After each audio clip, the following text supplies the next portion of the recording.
என் அன்பு குழந்தையே, உனக்கான நல்ல விஷயங்களை செய்து கொடுப்பதற்காகவே உன் தாயானவள் இன்று உன்னை தேடி வந்திருக்கின்றேன்.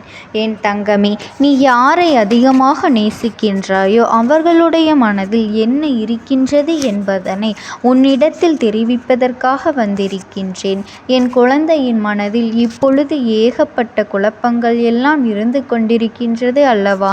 வாழ்க்கையில் பிரச்சனைகள் தொடர்ச்சியாக வந்து கொண்டிருக்கும் பொழுது நாம் யாரை நேசிக்கின்றோம் அவர்களிடத்தில் சரியான பதில் கிடைக்காமல் இருப்பது என் குழந்தையின் மனதிற்கு மிகப்பெரிய வேதனையை கொடுத்திருக்கின்றது. என் தங்கமே, உன் துணையின் மனதில் என்ன இருக்கின்றது என்பதனை நீ புரிந்து கொண்டாயா? ஒருவேளை நீ புரிந்து கொள்ளவில்லை என்றால் இந்த அம்மாவினுடைய வாக்கினை கேட்ட பிறகாவது இன்று நீ நிச்சயமாக உனக்கு ஒரு தெளிவு கிடைத்துவிடும். என் பிள்ளையே, இன்றைய நாளை என் குழந்தை நீ நல்லபடியாக கடந்து விடுவாய் அல்லவா? என் அன்பு குழந்தையே, உன்னுடைய மனதிற்கு சந்தோஷத்தை அது கொடுத்தால் நீ நிச்சயமாக உனக்கான செயல்களை எல்லாம் நல்லபடியாக செய்ய தொடங்கி விடுவாய் என்ற நம்பிக்கையில்தான் உன் அம்மா உன்னோடு பேசிக்கொண்டிருக்கின்றேன். உன் மனதில் ஒரு விஷயத்தை பற்றி மட்டுமே நீ வரிந்து நினைத்து கொண்டு இருக்கின்றாய். எதையும் செய்ய முடியாமல் முடங்கி தவித்து கிடக்கின்றாய். இனிமேலும் அப்படி இருக்கக்கூடாது. அதற்காகத்தான் அம்மா உன்னிடத்தில் இதனை தெரிவிக்க வந்திருக்கின்றேன். என் தங்கமே, உன் மனதில் இருக்கின்ற எண்ணங்கள் யாவுமே நீ யாரை நேசிக்கின்றாயோ அவரை பற்றி மட்டுமே இருக்கின்றது. அது மட்டுமல்ல, உன்னை சுற்றி சுற்றி எப்பொழுதும் வந்து கொண்டு இருக்கின்றது. உன்னுடைய கவனத்தை வேறு எங்கும் உன்னால் திசை திருப்ப முடியவில்லை. ஒரு நிமிடம் கூட அவர்களிடத்தில் பேச முடியவில்லை என்றால் கூட உன் மனது அதிகமாக வேதனைப்பட்டு கொண்டிருக்கின்றது. ஆனால் பல நாட்கள் பேசாமல் இருந்து கொண்டிருப்பது உனக்கு மேலும் மேலும் உன்னுனக்கு வேதனைகளை கொடுத்து கொண்டு இருக்கின்றது. அதிகாலை எழுந்தவுடன் இருந்து அதே நினைப்பில்தான் நீ இருந்து கொண்டிருக்கின்றாய். எப்பொழுது பேசுவார்கள் என்ற எண்ணம் மட்டுமே உனக்குள் இருந்து கொண்டிருக்கின்றது. அதை தவிர வேறு எந்த சிந்தனையும் உன்னுடைய மனதிற்குள் இல்லை. இன்று நாம் என்ன விஷயத்தை சாதிக்க வேண்டும், என்னென்ன சிந்தனைகளையெல்லாம் மறந்து நம் வாழ்க்கை இப்படி இருந்து கொண்டிருக்கின்றது. ஏன் இப்படி இருந்து கொண்டிருக்கின்றது? நமக்கு மட்டும் ஏன் இப்படியெல்லாம் நடக்கின்றது? நாம் மட்டும் ஏன் இப்படி சந்தோஷமே இல்லாமல் இருந்து கொண்டிருக்கின்றோம் என்ற மனநிலையில் நீ இப்பொழுது இருக்கின்றாய். உன் மனநிலையை நன்கு அறிந்த காரணத்தினால்தான் இன்று உன் அம்மா உனக்கு நல்ல வாக்கினை தர காத்து கொண்டு இருக்கின்றேன்.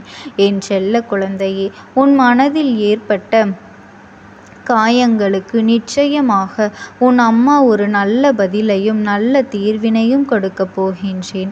என் பிள்ளையே, உனக்கு யார் அதிகமாக பிடிக்கின்றதோ அவர்களின் மனதில் என்ன இருக்கின்றது என்பதனை நான் உனக்கு தெளிவாக சொல்லிவிடுகின்றேன். அதனை நீ தெளிவாக உன்னுடைய மனதிற்குள் பதிய வைத்து கொள்ள வேண்டும். நீ நேசிப்பவர் இப்பொழுது மனதளவில் சில மாற்றங்களை கொண்டிருக்கின்றார். அதை நீ உணர்ந்தால்தான் இப்பொழுது இவ்வளவு வேதனைகளையும் அடைந்திருக்கின்றாய். என் அன்பு குழந்தையே, ஆரம்ப கட்டத்தில் நான் இல்லை என்றால் வாழ்க்கையே இல்லை என்று சொன்ன உதடுகள் எல்லாம் இப்பொழுது நீ இல்லாமல் போனால் நான் இருப்பேன் என்று சொல்கின்றது அல்லவா? என் அன்பு குழந்தையே, இப்படிப்பட்ட சூழ்நிலைதான் உனக்கு வேதனையை ஏற்படுத்தி தந்திருக்கின்றது. என் தங்கமே, நீ ஒன்றை மட்டும் நன்றாக புரிந்து கொள்ள வேண்டும். அவர்கள் மனதில் இருக்கின்ற எண்ணங்கள் என்னவென்று நீ தெரிந்து கொண்டு நீ இது போன்று ஒரு பொழுதும் சிந்திக்க மாட்டாய். அவர்கள் மாறிவிட்டார்கள் என்று நீ நினைக்கின்ற நேரத்தில் ஒன்றை மட்டும் நீ புரிந்து கொள்ள வேண்டும். சில சந்தர்ப்பங்களும் சூழ்நிலைகளும் வாழ்க்கையில் பட்ட அடிகளும் வேதனைகளும் அவர்களை இப்போது மாற்றி இருக்கின்றது.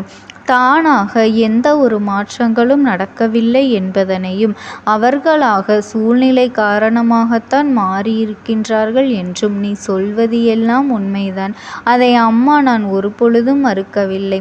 ஆனால் அவர்களின் கஷ்டங்களும் வேதனைகளும் அத்தனை அதிகமாக இருக்கும் பொழுது யாராக இருந்தாலுமே ஒரு சில மாற்றங்கள் வரத்தானே செய்யும்.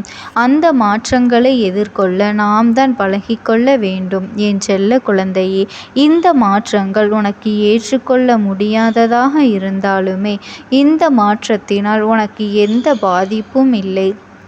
உன்னுடைய அன்புக்கு அங்கே எந்த ஒரு பாதிப்பும் ஏற்படவில்லை. அவர்கள் மனதில் உன்மீது ஆரம்பத்தில் எவ்வளவு அன்பு வைத்திருந்தாரோ அது அப்படியேதான் இருக்கின்றது.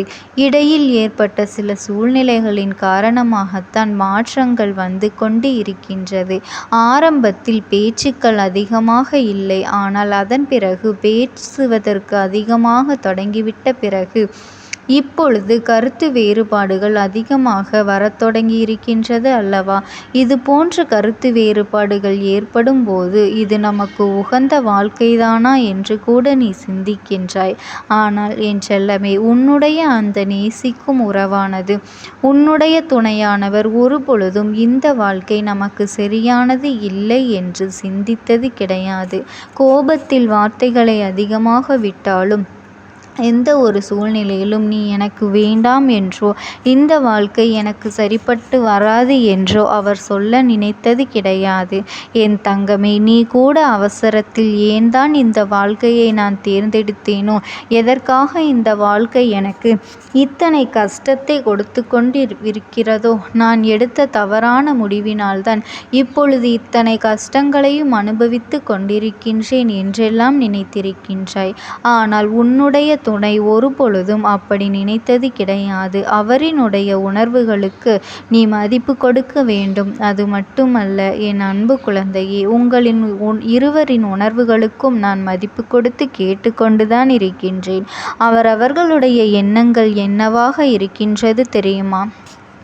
நான் எத்தனையோ கஷ்டப்பட்டு இந்த வாழ்க்கையில் முன்னேற்றம் அடைய நினைக்கின்றேன். ஆனால் நம்முடைய சூழ்நிலை இப்பொழுது சரியில்லை. இந்த வாழ்க்கையில் நாம் இப்பொழுது அமைத்து கொண்டால் நம்முடைய எதிர்காலம் நன்றாக இருக்குமா? நம்மை நம்பி வந்தவர்களை நாம் சந்தோஷமாக பார்த்து கொள்ள முடியுமா என்ற அச்சத்தால் தான் இப்பொழுது உன்னை விட்டு சிறிது தூரம் விலகி நின்று கொண்டிருக்கின்றார்கள். உன் மீது அதிக அன்பு கொண்டதனால்தான் இந்த பிரிவும் ஏற்பட்டு இருக்கின்றது என்பதனையும் நீ புரிந்து கொள்ள வேண்டும். என் தங்கமே, அம்மா சொல்வது யார்? உன் மீது உண்மையான அன்பு வைத்தது யார்? இதையெல்லாம் நீயாகவே புரிந்திருப்பாய்.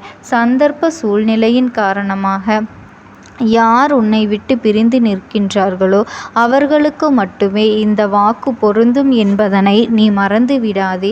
அவர்கள் எப்பொழுதும் உன் வாழ்க்கையில் இருந்து விரட்டியடிக்க வேண்டும் என்று நினைத்தது கிடையாது. உன்னுடைய உண்மையான அன்பினை புரிந்து கொள்ளாமல் உன் வாழ்க்கையிலிருந்து விரட்டியடிக்க வேண்டும் என்று விலகி நிற்பவர்களுக்கு இந்த அம்மாவினுடைய வாக்கு பொருந்தாது என்பதனை நீ புரிந்து கொள்ள வேண்டும்.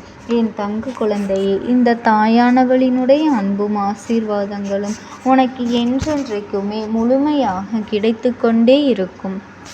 ஓம் சக்தி. ஓம் ஆதிபரா சக்தி.